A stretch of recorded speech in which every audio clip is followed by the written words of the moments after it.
بانی P T I کی ہدایت پر 8 فروری کو یوم سیاہ منانے کا اعلان۔ بانی نے علی امین گنڈاپور کو ہدایات جاری کر دی۔ وکیل فیصل چودھری کا کہنا ہے 8 فروری کو پورے خیبر پختونخوا سے قافلے پشاور میں جمع ہوں گے۔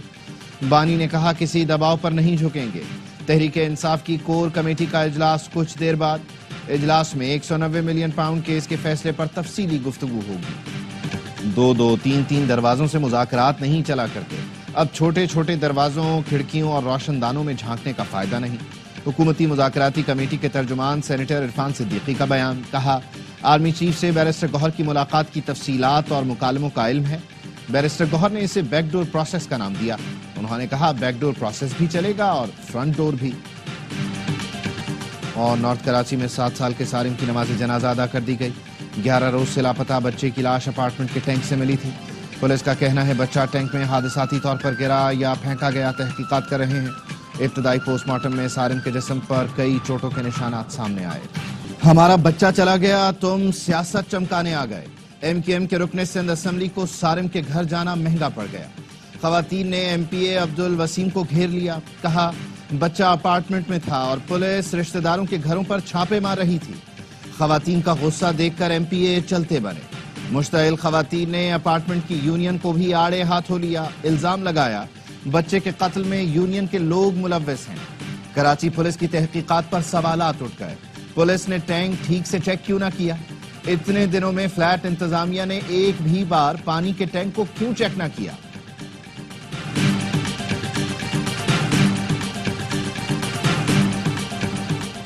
بانی پی ٹی آئی کی ہدایت پر 8 فروری کو یوم سیاہ منانے کا اعلان۔ بانی نے علی امین گنڈاپور کو ہدایات جاری کر دی۔ 8 فروری کو پورے کے پی سے قافلے پشاور میں جمع ہوں گے۔ وکیل فیصل چودھری کا کہنا ہے یوم سیاہ اور شٹر ڈاؤن کی کال دی جائے گی۔ بانی نے کہا کسی دباؤ پر نہیں جھکیں گے، ہر طرح کی مصیبت جھیلنے کے لیے تیار ہیں۔ القادر ٹرسٹ شریف خاندان کے ہتھے نہیں چڑھنے دیں گے۔ یہ نہ بلاول ہاؤس ہے نہ ایون فیلڈ۔ القادر یونیورسٹی غریبوں کی امانت ہے، واپس ان تک پہنچا کر ہی دم لیں گے۔ حکومت کا بانی کو اپیل میں نہ جانے کا مشورہ۔ پنجاب کی سینئر وزیر مریم اورنگزیب کا کہنا ہے 190 million pound open and shut case ہے، مشورہ ہے فیصلے کے خلاف اپیل میں نہ جائیں۔ بانی نے این سی اے کو خط لکھ کر جو گڑھا کھودا اس میں خود گر گئے۔ کہتے ہیں فیصلے پر حیرانی نہیں ہوئی، چور جب پکڑا جاتا ہے تو اسے حیرانی نہیں ہوتی۔ عظمہ بخاری نے کہا 190 ملین پاؤنڈ کی ڈیل شہزاد اکبر اور فراح گوگی نے مل کر انجام تک پہنچائی۔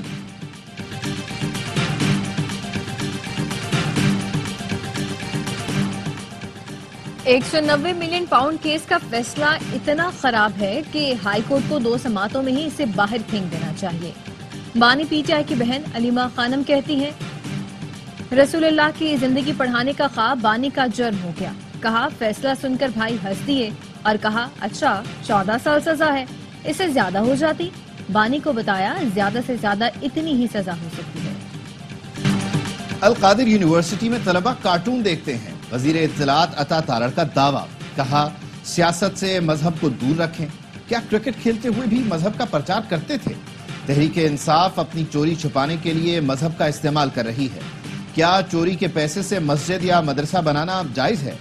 عطا تارڑ نے علی امین گنڈاپور کو اچھا آدمی اور اپنا دوست قرار دیا۔ کہا کیمرے کے سامنے پی ٹی آئی والوں کی مجبوری ہے، کیمرے کے پیچھے ہم سے شیر و شکر ہوتے ہیں۔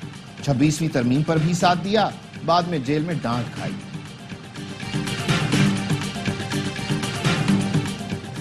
وینیو ملتان، سپنر ساجد اور نعمان، حریف بیٹرز حیران پریشان۔ پاکستان کے اسپن ٹوئنز نے ویسٹ انڈیز کی بیٹنگ لائن اکھاڑ کر رکھ دی، ایک سیشن بھی ٹکنے نہ دیا۔ آپس میں 9 وکٹیں بانٹ کر اننگز 137 پر ہی سمیٹ۔ دوسری اننگز میں پاکستان کے 3 وکٹ پر 109 رنز، مجموعی برتری 202 رنز تک پہنچ گئی۔ کامران غلام 6 اور سعود 2 رنز بنا کر کریز پر موجود۔ شان مسعود 52، بابر اعظم 5 اور محمد حریرہ 29 رنز بنا کر آؤٹ ہوئے۔ میچ اسپورٹس پر براہ راست نشر کیے جا رہے۔ وزیر اعظم کا digital foreign direct investment initiative کا حصہ بننے کا خیر مقدم۔ کہا Pakistan digital foreign direct investment initiative اپنانے والا پہلا ملک ہے۔ پاکستان کا پہلا ڈیجیٹل ایف ڈی آئی منصوبہ ڈیجیٹل ترقی کے لیے اہم کردار ادا کر رہا ہے۔ ملک ڈیجیٹل معیشت کی طرف گامزن ہے جو پائیدار ترقی کی جانب ایک اہم قدم ہے۔ اسپین میں کشتی حادثے میں پاکستانیوں کی ہلاکت، وزیر اعظم کی جانب سے بنائی گئی تحقیقاتی کمیٹی مراکش روانہ، زندہ بچ جانے والے پاکستانیوں سے ملاقات کرے گی۔ ذرائع FIA کے مطابق ایڈیشنل سیکرٹری داخلہ سلمان چودھری کو تحقیقاتی ٹیم کا سربراہ مقرر کیا گیا ہے۔ حالیہ کے احتشام نے اسپین جانے کے لیے ایجنٹ کو 40 لاکھ دیے تھے۔ جاں بحق 2 سگے بھائیوں سمیت 4 افراد کا تعلق حالیہ سے تھا۔ کشتی حادثے میں جاں بحق 12 نوجوان گجرات کے رہائشی تھے۔ سیالکوٹ اور منڈی بہاؤدین کے افراد بھی بہتر مستقبل کے لیے موریتانیہ گئے تھے۔ FIA نے ابتدائی طور پر 3 مقدمات درج کر لیے۔ انسانی اسمگلرز اصغر، اسامہ اور رانا عثمان اور فہدی گجر نامزد۔ پاک بحریہ نے کمبائنڈ ٹاسک فورس کی کمان رائل نیوزی لینڈ نیوی کو سونپ دی۔ ISPI کے مطابق کموڈور آسم سہیل ملک نے CTF 150 کی کمان کموڈور راجر وارڈڈ کے حوالے کی ہے۔ پاک بحریہ کے زیر قیادت ٹاسک فورس نے میری ٹائم سیکیورٹی کے مختلف آپریشنز بھی کیے۔ لوگ ووٹ کسی کو ڈالتے ہیں، کامیاب کوئی اور ہوتا ہے۔ اس ڈمی اسمبلی میں بیٹھنے کی ہمیں کوئی خواہش نہیں۔ مضبوط حکومت کے بغیر ملک نہیں چل سکتا۔ معیشت کے اشاریوں سے قوم کو بے وقوف نہیں بنایا جا سکتا۔ نااہل حکمران بتائیں کیا کوئی الادین کا چراغ مل گیا؟ مولانا فضل الرحمان کہتے ہیں شرافت سے ہماری بات مان لو، یہ ملک کسی کے باپ کی جاگیر نہیں۔ جھوٹ اور دھاندلی سے تو حسینہ واجد بھی جیت گئی تھی۔ ہم نے دلیل اور محبت سے بالادست قوتوں کو سمجھایا ہے۔ بانی PTI پر مقدمات سیاسی ہیں۔ ایسا نہ ہوتا تو زرداری اور شہباز شریف بھی جیل میں ہوتے۔ سیاسی بنیادوں پر بنائے گئے مقدمات ختم ہونے چاہیے۔ سیاسی استحکام ضروری ہے۔ ہر کوئی آئینی حدود میں کام کرے۔ امیر جماعت اسلامی حافظ نعیم الرحمان کہتے ہیں کراچی کی صنعتوں کو مہنگی ترین بجلی فراہم کی جاتی ہے کہ الیکٹرک مافیا ہے جو کراچی کے عوام کا خون چوس رہی ہے۔ سندھ میں چلنے والے سسٹم کا خاتمہ کیا جائے۔ یہ سسٹم تاجروں اور صنعتکاروں کو سرمایہ کاری سے روکتا ہے۔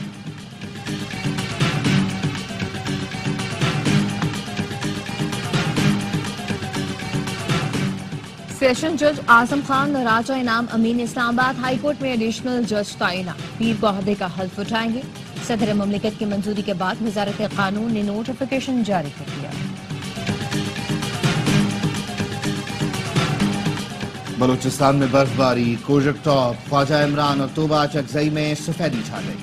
چمن شاہراہ پر برف باری کے باوجود ٹریفک رواں دواں، مشینری کے ذریعے برف ہٹانے کا کام جاری۔ کوئٹہ، مستونگ اور چمن میں بارش، سردی مزید بڑھ گئی۔ نوکنڈی اور دال بندی میں بادل برس پڑے، ندی نالوں میں طغیانی، نشیبی علاقے زیر آب۔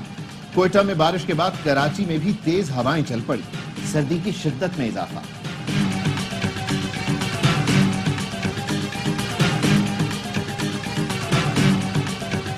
ضلع کرم میں 4 مقامات پر آپریشن کیا جائے گا۔ ڈپٹی کمشنر کا کہنا ہے دہشت گردوں کا کرم سے صفایا کیا جائے گا۔ نقل مکانی کرنے والے افراد کو ٹل اور ہنگو میں رکھا جائے گا۔ کرم میں مرکزی شاہراہ بدستور بند، مندوری کے مقام پر دھرنا جاری۔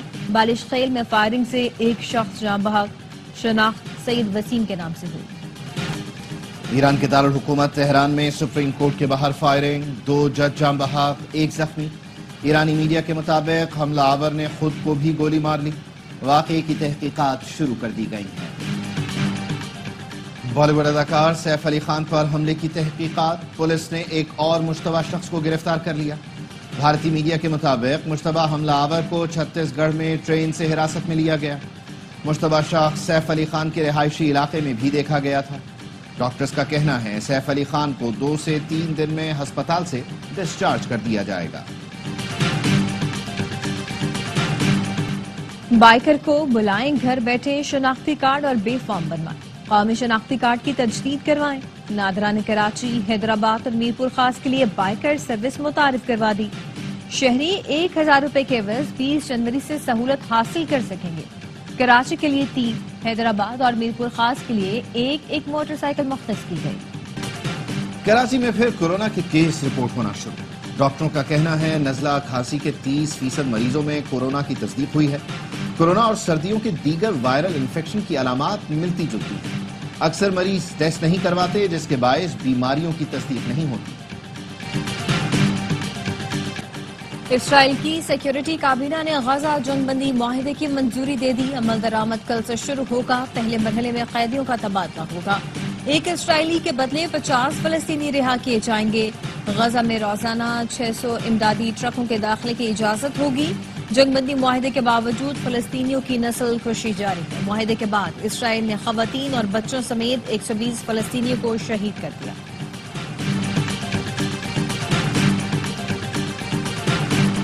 پاکستان کا مشرق وسطی میں خود مختاری کے احترام اور امن مشنز کو مضبوط بنانے پر زور۔ اقوام متحدہ کی سلامتی کونسل میں پاکستانی مستقل مندوب منیر اکرم کا شام اور لبنان کی سرزمین پر اسرائیلی جارحیت پر تشویش کا اظہار۔ اسرائیلی اقدامات کو UN چارٹر کی کھلی خلاف ورزی قرار دیا۔ کہا اسرائیلی اقدامات خطے کے استحکام کے لیے خطرہ ہیں۔ امن مشنز پر حملہ کرنے والوں کو انصاف کے کٹہرے میں لایا جائے۔ امید ہے غزہ میں حالیہ جنگ بندی ایک جامع حل کی راہ ہموار کرے گی۔ امریکی شہر لاس اینجلس میں لگی آگ 11 دن بعد بھی بے قابو، 27 افراد ہلاک ہو چکے، 100 سے زائد زخمی۔ شمالی کیلیفورنیا میں دنیا کے سب سے بڑے بیٹری پلانٹ کو بھی آگ نے لپیٹ میں لے لیا۔ پلانٹ میں لیتھیم بیٹری کا ذخیرہ موجود تھا۔ قریبی آبادیوں کو انخلا کی ہدایت جاری کر دی گئی۔ فائر فائٹرز کا کہنا ہے جنوبی علاقوں میں آگ پر قابو پا لیا، لیکن لینڈ سلائیڈنگ کا خدشہ ہے۔ حکام نے عمارتوں کا ملبہ ہٹانے پر پابندی لگا دی ہے۔ آگ سے نقصانات کا تخمینہ $275 ارب لگایا گیا ہے۔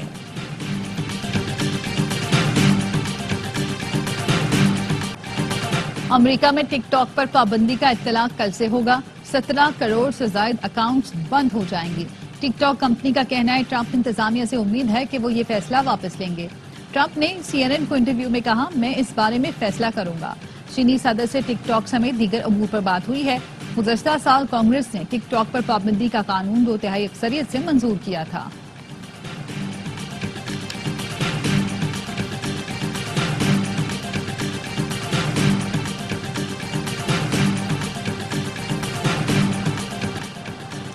پاکستانی کوہ پیما اسد علی نے انٹارکٹیکا کی بلند ترین چوٹی ماؤنٹ ونسن سر کر لی۔ 7 بلند چوٹیوں کے سفر میں اسد نے 6ٹی چوٹی سر کرنے کا اعزاز حاصل کر لیا۔ 4892 میٹر بلند ماؤنٹ ونسن دنیا کی سرد ترین چوٹی بے کھلاتی ہے۔ کوہ پیما کا کہنا ہے میری کامیابی ان لوگوں کے نام جو محنت اور عزم پر یقین رکھتے ہیں۔